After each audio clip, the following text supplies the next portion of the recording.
We've talked about the challenges of getting through the holidays, but now I want to talk about finding joy in the holidays.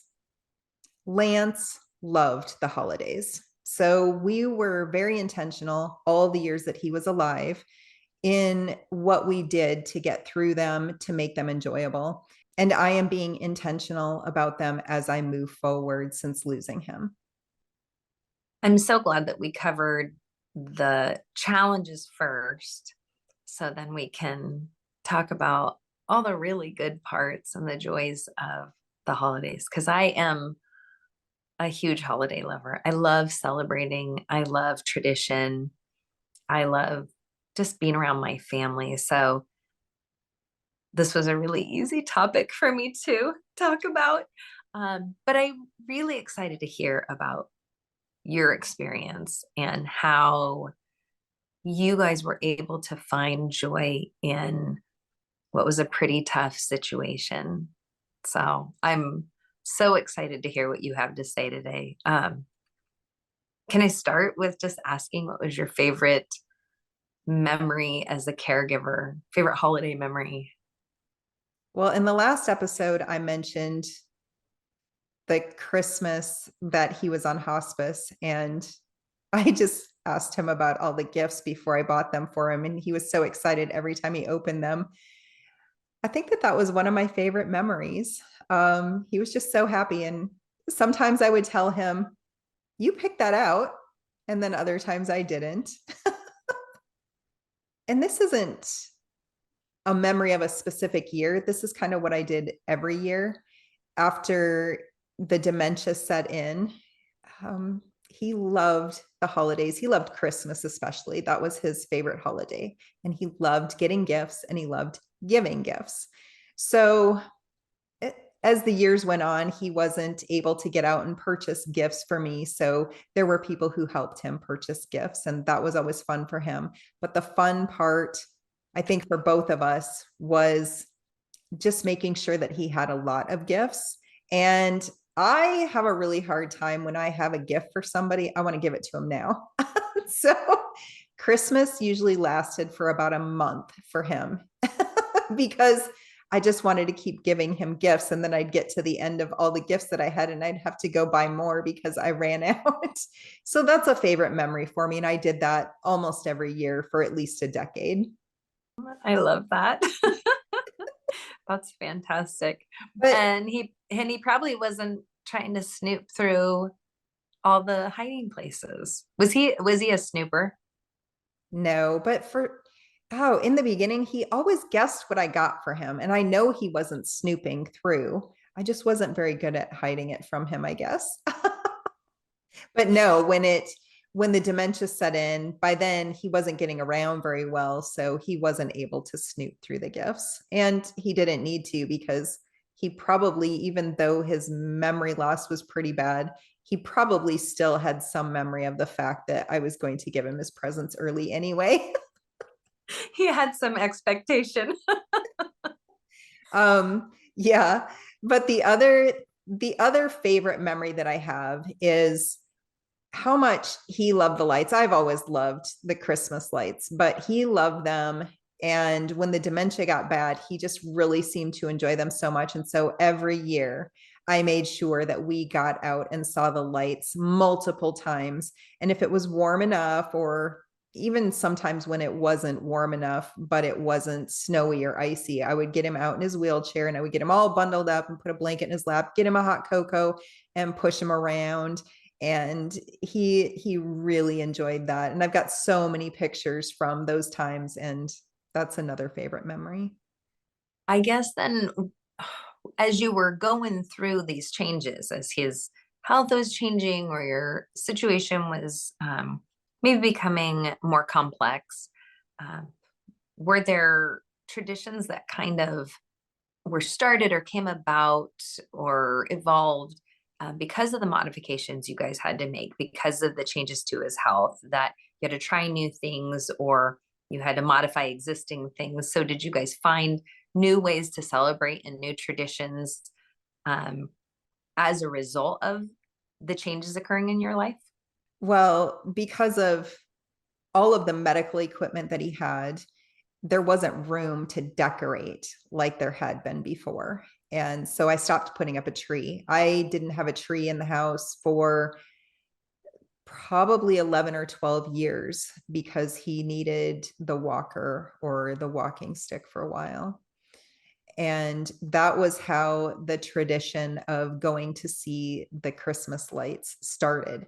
And because we didn't have anything in our house, we had very little in our house. I still decorated a little bit, but because he was missing that, that was when I started taking him out to see the lights. And we would do it multiple times throughout the season. And there's some really good places to go look at lights. So I think that's, I know in this area there were for sure like some really cool places that you could go and cool neighborhoods that really got into the spirit. So you could go multiple times to see different neighborhoods and it's not always the same. So that's fun that you guys were able to do that and just make it something that was not just that it worked for you guys, but that it was something that you both truly enjoyed. I think that's And we would take people with us too. So when we first started doing it, I would take him to the botanical gardens and they had a really good display. It was so much fun. He enjoyed it. The problem with that was that it wasn't fully accessible. And so we missed out on a lot of the lights. And so I started looking for a more accessible place as time went on. But one of the things that we loved about going there was they had a big tent set up and you could go in and you could get hot cocoa or hot cider. And that was something that he always enjoyed. It was such a treat. after Lance died, that's I'm sure that changed how you approach the holidays. And, we've talked about those losses and how it's different. Obviously, you're missing the one person that you want to share that with most of all. Do you remember the first holiday that you were actually able to celebrate or enjoy after he passed away? I still don't celebrate the holidays, but it was 3 years after he passed away. So it was my fourth Christmas without him. I went out and spent Christmas with my best friend in Colorado. And we took the day and went up to Estes Park, took a beautiful drive, snow in the trees. It was a perfect way to celebrate the day without actually celebrating the day. And we did go out and see the lights. That was the first time that I'd been out to see the lights since he passed away. And I really enjoyed that. So even though I'm not celebrating, I think that I am going to try and get out and see the lights again this year because I'm starting to like it again. Yay. I'm glad to hear that. I have appreciated watching you be so intentional about your grief as well as your healing. And so seeing you continue to move forward at your own pace has been so inspiring to me. And it's just taught me a lot about how to get through life in a way that is honest and true to your own feelings and your own emotions, and in a way that allows you to embrace those but also to continue to grow through it. It's been an honor to watch you navigate this. So one of the last things that I kind of wanted to touch on, and you can tell me what you think about this, because I think we both came from large families, and I think one of the things that, or I don't know, that was my experience growing up, for different holidays were traditions, things that we would do that happened when I was very little, and then they happened throughout my childhood and then into adulthood, and they became familiar and important and fun and something you look forward to. But what I found was that there were a lot of traditions that we did just because we did them. And as time went on, I found that if I was honest, I maybe wasn't as thrilled about the actual tradition itself, but it was easy. And it was kind of scary to think about losing that or doing something new. And while there are many traditions that we still have that I've had my whole life, I've learned to kind of pick and choose the ones that I really love versus the ones that I was just doing because I did them. And so I think traditions can come with an expiration date. And if we're not careful, um, we can get into a rut and maybe lose some opportunity to not just try new things, but to really be, as you like to say, intentional.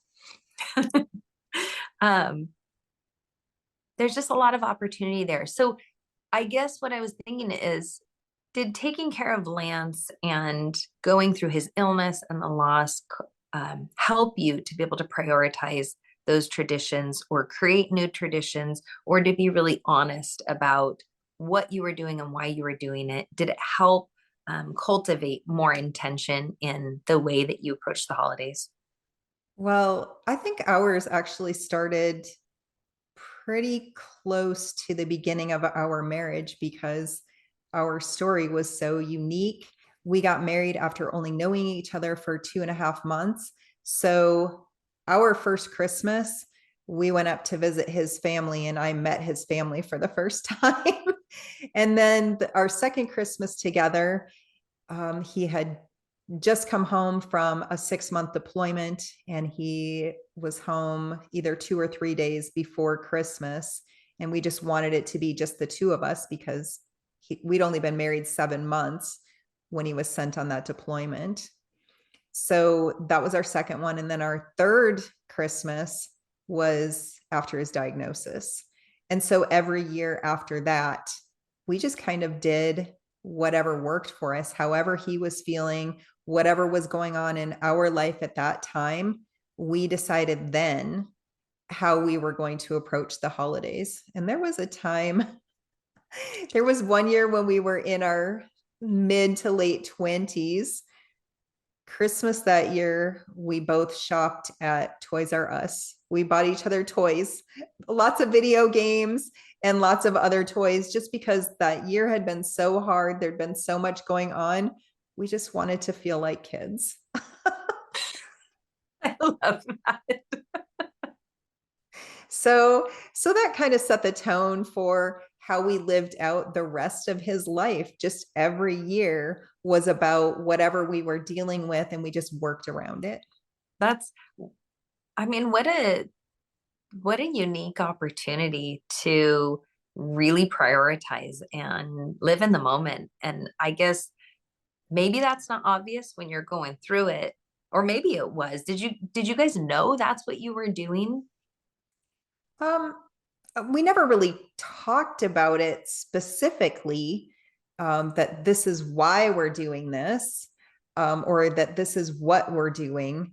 We just kind of came up with a plan. I think it's more, as I look back on it, I see how intentional we really were. And I'm really glad that we did things the way that we did it, because then as his disease progressed, it was just easier to keep doing that and to just kind of adapt because we'd always been adapting. So then your tradition was adapting and being intentional and being honest. So you had your tradition. It just didn't look like everyone else's.